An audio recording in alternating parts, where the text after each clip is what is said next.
ઓમ શ્રી ગણેશાય નમઃ. જય શ્રી કૃષ્ણ મિત્રો. આજે આપણે નરસિંહ મહેતાના પિતાનું શ્રાદ્ધ. ખૂબ જ સરસ પ્રસંગ છે. તમે ધ્યાનથી સાંભળજો, તમારું રોમ રોમમાં ભક્તિ વ્યાપી જશે. એટલો સરસ આ શ્રી હરિ અને નરસિંહ મહેતાનો પ્રસંગ છે. ભક્ત નરસિંહ મહેતાનું નામ તો આપણે બધાએ જ સાંભળ્યું જ છે. શ્રી કૃષ્ણ ભગવાનના પરમ ભક્ત એટલે નરસિંહ મહેતા. તો આપણે આજે નરસિંહ મહેતાના જીવનનો પ્રસંગ સાંભળીશું. આ પ્રસંગ છે નરસિંહ મહેતાના પિતાના શ્રાદ્ધનો. શું ઘટના બની હતી, કેવી રીતે કર્યું નરસિંહ મહેતાએ તેના પિતાનું શ્રાદ્ધ. આ અલૌકિક ભક્ત નરસિંહ મહેતાની ભગવાન શ્રી કૃષ્ણ પરના શ્રદ્ધા અને વિશ્વાસની છે.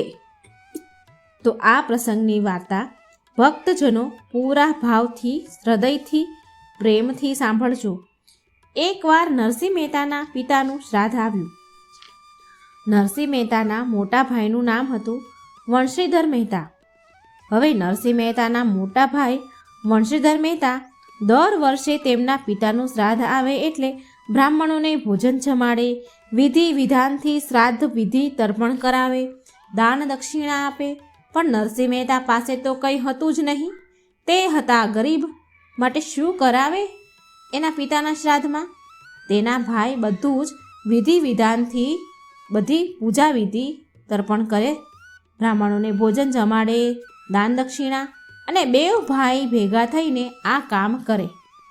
જ્યારે હવે ફરી આ વર્ષે શ્રાદ્ધનો દિવસ આવ્યો તો વંશીધર મહેતા જાય છે નરસિંહ મહેતાના ઘરે. અને મોટા ભાઈ નરસિંહ મહેતાના ઘરે આવ્યા. જ્યારે નરસિંહ મહેતાના મોટા ભાઈ ઘરે આવે છે ત્યારે માણેકબા, નરસિંહ મહેતાની પત્નીનું નામ હતું માણેક મહેતી, માણેકબા ઓરડામાં ઊભા હતા. એટલે મોટા ભાઈએ માણેકબાને કહ્યું કે કાલે પિતાનું શ્રાદ્ધ છે, માટે આવી જજો બેવ જણા શ્રાદ્ધમાં. જ્યારે વંશીધર મહેતા શ્રાદ્ધનું આમંત્રણ ઘરે આપે છે ત્યારે માણેકબા તો હતા અને નરસિંહ મહેતા તો કડતાલ લઈને ભગવાનનું ભજન જ કરી રહ્યા હતા. એટલે વંશીધર મહેતા માણેકબાને કહે છે, ક્યાં છે નરસૈયો? એટલે માણેકબા બોલ્યા, તે કીર્તન કરે છે. આ સાંભળી પેલા મોટા ભાઈ વંશીધર મહેતા બોલ્યા, ખૂબ ગુસ્સેથી બોલ્યા, સવારે આવું તોય કીર્તન કરતો હોય, બપોરે આવું તોય કીર્તન કરતો હોય, કે સાંજે કે અડધી રાતે પણ આવું ને તોય કીર્તન જ કરતો હોય. બીજો કોઈ કામ ધંધો જ નથી આને તો. કાલે પિતાનું શ્રાદ્ધ છે, કઈ આને ઉપાધિ છે ખરી? બધું મારે એકલાને જ કરવાનું. બહુ બોલ્યા વંશીધર મહેતા માણેકબાને. આમ ક્રોધ ભર્યા શબ્દો સાંભળી માણેક મહેતીથી રહેવાયું નહીં. તેમના પતિના વિશે આવા શબ્દો સાંભળી શક્યા નહીં. એક સ્ત્રી પતિનું અપમાન સહન જ કરી શકે નહીં. એટલે માણેકબા બોલ્યા, મોટા ભાઈ માફ કરજો જો અવિવેક થાય તો મારાથી, કે જો તમારે પિતાનું શ્રાદ્ધ કરવું હોય તો તમે કરી લો, કે તમારે મારા પતિનું આવી રીતે અપમાન કરવું હોય તો કાલે અમારે પિતાજીના શ્રાદ્ધમાં નથી આવવું. અમે અમારા ઘરે જ અમારા પિતાનું શ્રાદ્ધ કરી લઈશું. અમારે નથી આવું તમારા ઘરે શ્રાદ્ધ ખાવા. પિતાજી તો અમારા પણ હતા ને. અમે અમારી જાતે જ યથાશક્તિ પ્રમાણે શ્રાદ્ધ તર્પણ પિંડદાન કરી લઈશું. નરસિંહ મહેતા આ બધું સાંભળી ગયા કે માણેકબા મોટા ભાઈ સાથે બોલે છે, મર્યાદા તૂટી રહી છે. વંશીધર મહેતા માણેકબાના આવા વચન સાંભળી બોલ્યા, હા તો પછી તમે કરી લેજો તમારી રીતે શ્રાદ્ધ. માણેકબાનો અવાજ સાંભળી નરસિંહ મહેતા ત્યાં આવ્યા અને કહે છે, માણેક, તે મોટા ભાઈનું આવી રીતે અપમાન કર્યું. મોટા ભાઈ સાથે અવિવેકથી તમે બોલ્યા. આવું કેમ કર્યું? આવી રીતે અવિવેકથી ન બોલાય. એટલે માણેક મહેતી બોલ્યા, મને માફ કરજો સ્વામી, પણ તમારું અપમાન થયું એ મારાથી સહન ન થયું, એટલે મારાથી બોલાઈ ગયું. આપણી પાસે કંઈ વાંધો નહીં. આપણી પાસે જે હોય તે આપણે આપણા પિતાનું શ્રાદ્ધ ઉજવીશું, બ્રાહ્મણોને જમાડીશું. જાઓ તમે આપણા ગોર મહારાજ જે દીક્ષિતજી છે, દીક્ષિત ગોર મહારાજને કહી આવો કે કાલે આપણા ઘરે પિતાનું શ્રાદ્ધ છે, માટે જમવા આવે. માણેક મહેતીની વાત સાંભળી માની નરસિંહ મહેતા ગોર મહારાજ દીક્ષિત મહારાજ પાસે ગયા, પણ ગોર મહારાજે ના કહી દીધી નરસિંહ મહેતાને ત્યાં જવાની, કે આને ત્યાં શું મળવાનું છે, હું તમારા ગોર મહારાજ નથી. આમ કરી નરસિંહ મહેતાને ના કહી દીધી. નરસિંહ મહેતા બોલ્યા, કંઈ વાંધો નહીં, હું બીજા ગામના 5 બ્રાહ્મણોને જમવાનું આમંત્રણ આપીને આવું.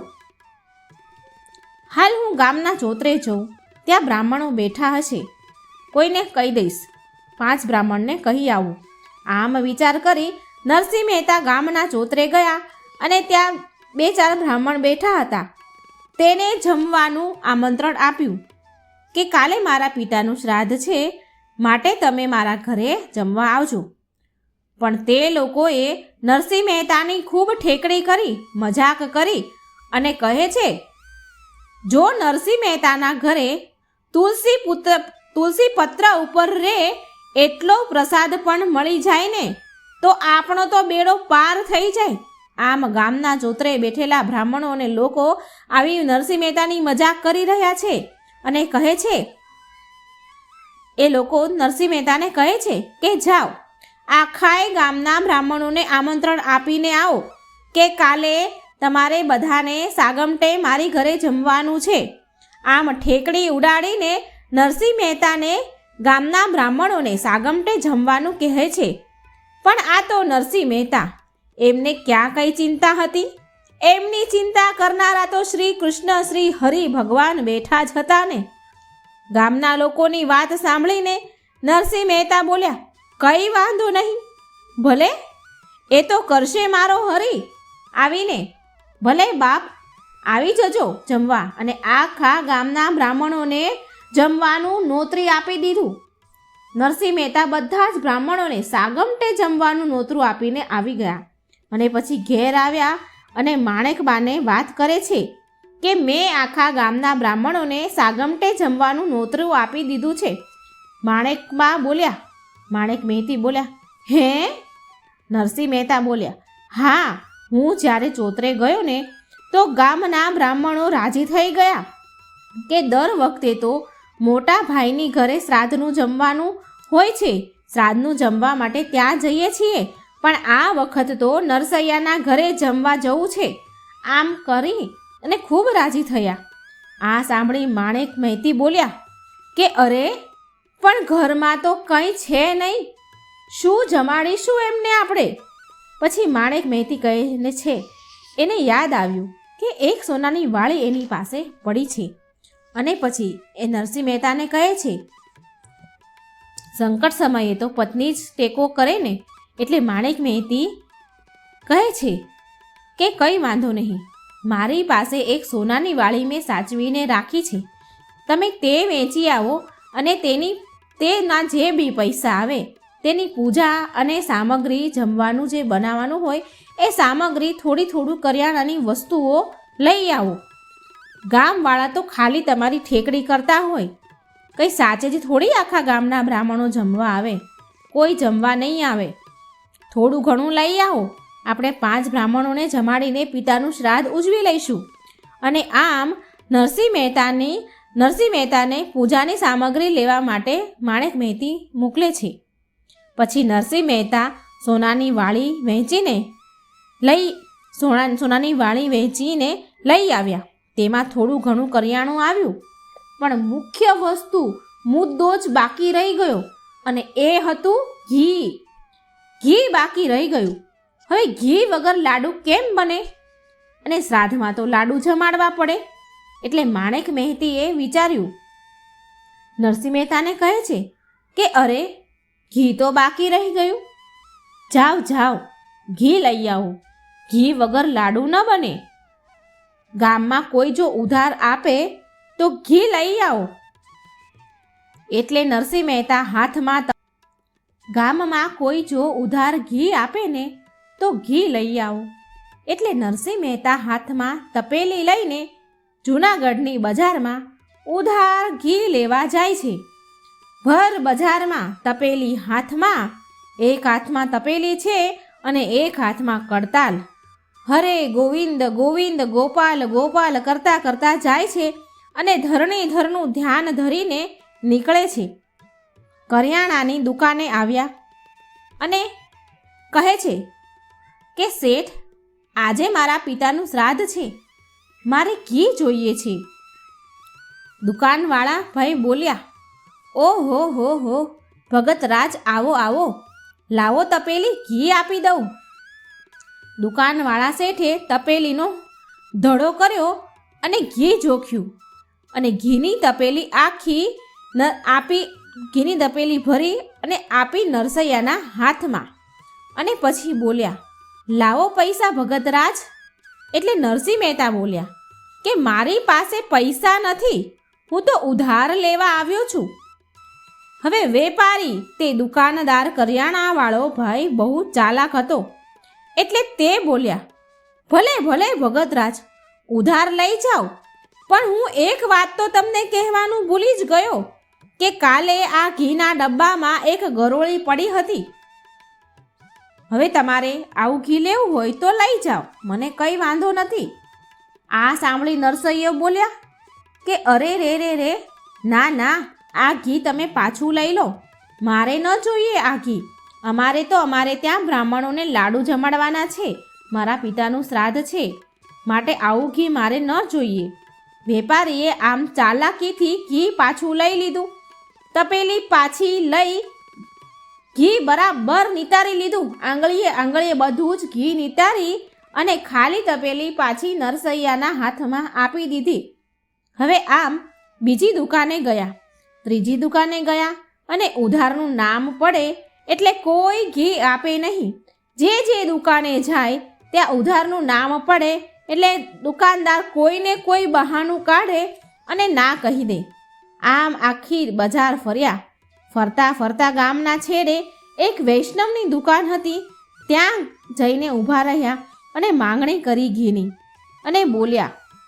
નરસિંહ મહેતા કહે છે, ભાઈ, મારા ઘરે મારા પિતાનું શ્રાદ્ધ છે, મને ઘી ઉધાર આપો, હું તમને એક પૈસો ચૂકવી દઈશ. હું તમને ચોખવટ કરું છું કે મારી પાસે અત્યારે પૈસા નથી, તમે મને ઘી આપો, હું ફરી તમને પૈસા ચૂકવી દઈશ. હું બધી જ દુકાને ફરી આવ્યો છું, પણ કોઈ મને ઉધાર આપતું નથી. ઉધારનું નામ પડે એટલે મને કોઈને કોઈ બહાનું કાઢીને ઘી આપતું નથી. હું તમને એક પૈસો આપી દઈશ, મને અત્યારે ઘી આપો, મારી પાસે પૈસા નથી. આમ નરસિંહ મહેતાની વાત સાંભળીને વૈષ્ણવ વેપારી બોલ્યા કે અરે ભગતરાજ, કંઈ વાંધો નહીં, લાવો તપેલી, તમને ઘી આપું, પણ ભગતરાજ, મારી એક શરત છે. નરસિંહ મહેતા બોલ્યા કે શું શરત છે ભાઈ? વૈષ્ણવ વેપારી બોલ્યા કે તમે કીર્તન કરો, 2-4 કીર્તન સંભળાવી દો અને એના બદલામાં હું તમને ઘી આપી દઈશ. નરસિંહ મહેતા તો કડતાલ લઈને મંડ્યા નાચવા. એવું નાચ્યા કે તેમને સમયનું ભાન રહ્યું જ નહીં. કેટલો સમય ગયો તે ભાન જ ન રહ્યું. અને આ બાજુ ગામના બ્રાહ્મણો નરસિંહ મહેતાની ઠેકડી કરવા માટે તેના ઘરે જમવા નીકળે છે કે ચાલો આજે તો નરસૈયાની ઠેકડી થશે, મજાક ઉડાડીશું, ચલો બહુ મજા આવશે. નરસિંહ મહેતાએ તો આખાય ગામના બ્રાહ્મણોને નોતર્યા હતા અને ત્યાં તો વૈકુંઠમાં હરિ જોઈ ગયા. ભગવાન શ્રી હરિની નજર પડી આ બ્રાહ્મણો ઉપર. આ તો ગામના બ્રાહ્મણોના ટોળા નીકળ્યા છે અને નરસૈયાને ત્યાં જમવા જાય છે.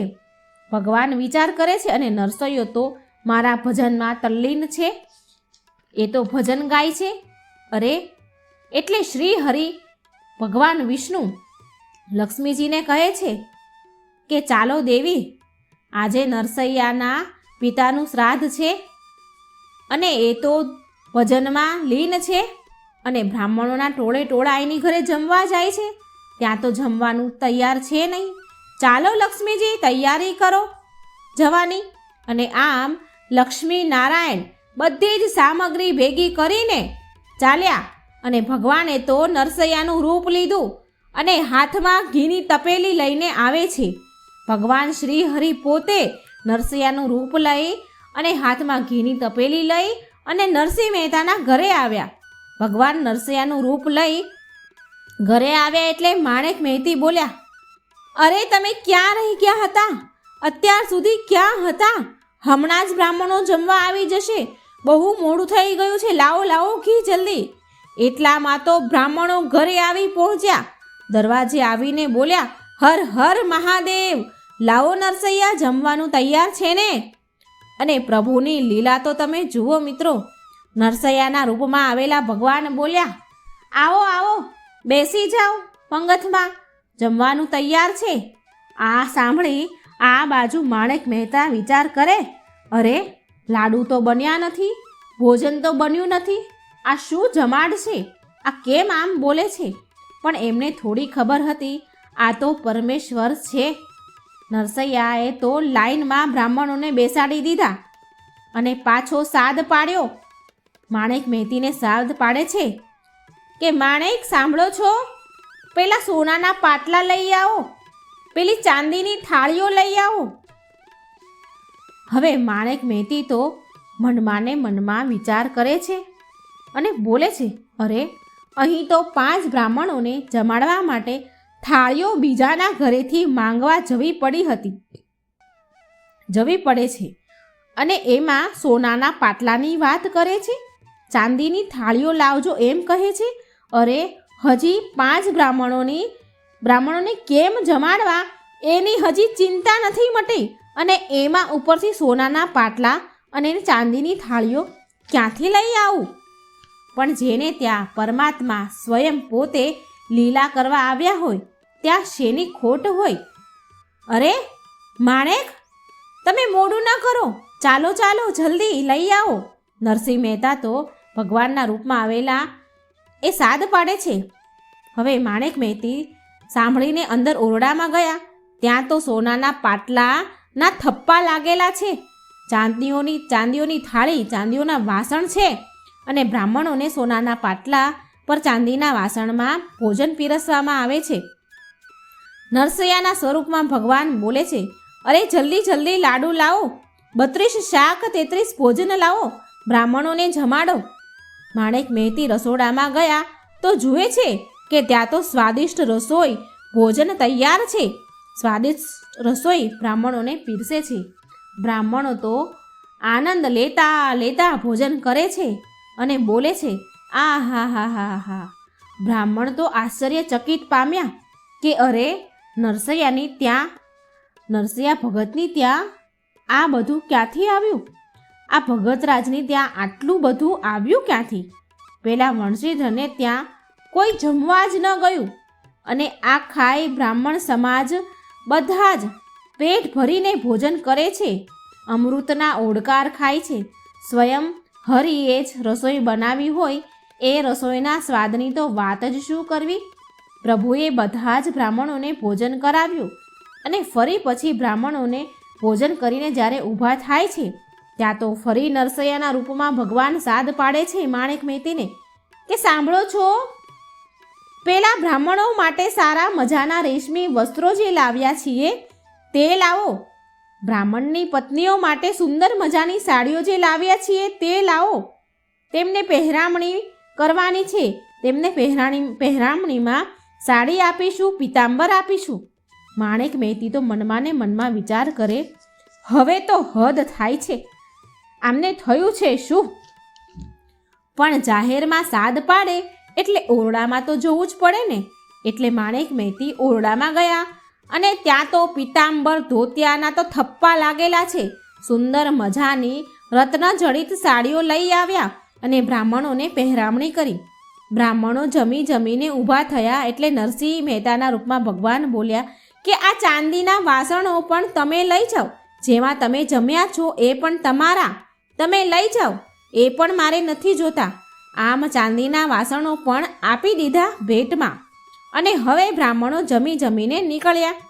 ત્યાં તો પેલા જે દીક્ષિત મહારાજ, ગોર મહારાજ, જેણે પહેલાં જમવાની ના પાડી હતી એ સામે મળે છે. આ બધા બ્રાહ્મણો તેમને સામે મળે છે અને એ ગોર મહારાજે પહેલાં તો એવું કહ્યું હતું કે હું તમારો ગોર નથી, હું તમારે ત્યાં નહીં આવું, તમારે ત્યાંથી મને શું મળવાનું છે?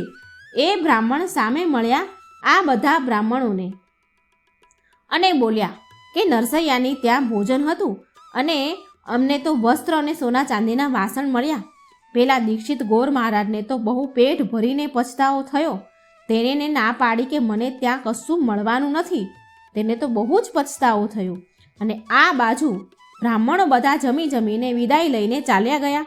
અને બીજી તરફ નરસિંહ મહેતાનું ભજન શાંત થયું અને કીર્તન પૂરું થતાં એટલે નરસિંહ મહેતા નીકળ્યા ઘરે આવવા માટે ઘીની તપેલી લઈ. આ બાજુ હરિનું પણ કામ પૂરું થયું એટલે ભગવાને પણ વિચાર્યું કે હવે આપણું કામ પૂરું થયું, ચાલો અહીંથી, નહીં તો બંને ભેગા થઈ જશું. કામ પૂરું થતાં જ ભગવાન ઝટપટ ત્યાંથી ચાલ્યા ગયા. અને આ તરફ નરસિંહ મહેતા ઘરે આવ્યા. હાથમાં ઘીની તપેલી છે અને માણેક મહેતીને કહે છે, લ્યો માણેક, ઘી લ્યો. અને આ સાંભળીને માણેક બાનો તો મગજ ગયો કે હવે તમે ઘી લઈને આવ્યા છો? આટલા બધા બ્રાહ્મણો જમીને વિદાય થઈ ગયા, આટલી બધી પહેરામણી કરી, સોનાના પાટલા, ચાંદીની થાળીઓ, આટલું બધું ભેટમાં આપ્યું, તમે આ બધું કાઢ્યું ક્યાંથી લાવ્યા આ બધું? અને હવે પાછા એમ કહો છો કે લ્યો ઘી? નરસિંહ મહેતા તો અજાણ હતા આ બધી ઘટનાથી એટલે બોલ્યા કે માણેક, મેં બ્રાહ્મણોને જમાડ્યા? મેં બધા બ્રાહ્મણોને જમાડ્યા? માણેક મહેતી બોલ્યા, હા. ફરી નરસિંહ મહેતા બોલ્યા કે શું મેં પહેરામણી કરી? માણેક મહેતી બોલ્યા કે હા. નરસિંહ મહેતા બોલ્યા કે શું હું જ હતો? માણેક મહેતી બોલ્યા, હા તમે જ હતા ને, તો કોણ હતું? એટલે નરસિંહ મહેતા બોલ્યા કે માણેક, તમે એને કાંઈ કીધું તો નહોતું ને? તમે એને વઢ્યા તો નથી ને? માણેક મહેતી બોલ્યા કે તો શું હું કંઈ કહું પણ નહીં? એટલે નરસિંહ મહેતા બોલ્યા કે હું એટલે કહું છું કે એ હું ન હતો, એ તો મારો હરિ હતો. ક્યાં ગયો મારો હરિ? માણેક મહેતી બોલ્યા, અરે તમે આ શું બોલો છો? પરમાત્મા આવ્યા હતા આપણા ઘરે? નરસિંહ મહેતા કહે છે, હા માણેક, એ પરમાત્મા જ હતા. અરે હું તો કીર્તન કરતો હતો, મને તો કંઈ ખબર જ નથી.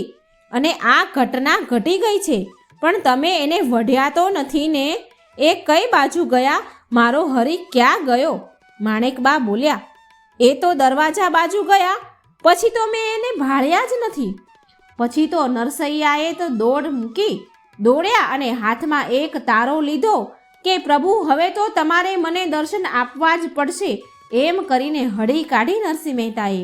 અને પછી નરસિંહ મહેતાએ ભગવાનનું ભજન ગાયું, દર્શન આપો પ્રભુ, મારી આંખો તરસે છે તમારા દર્શન માટે.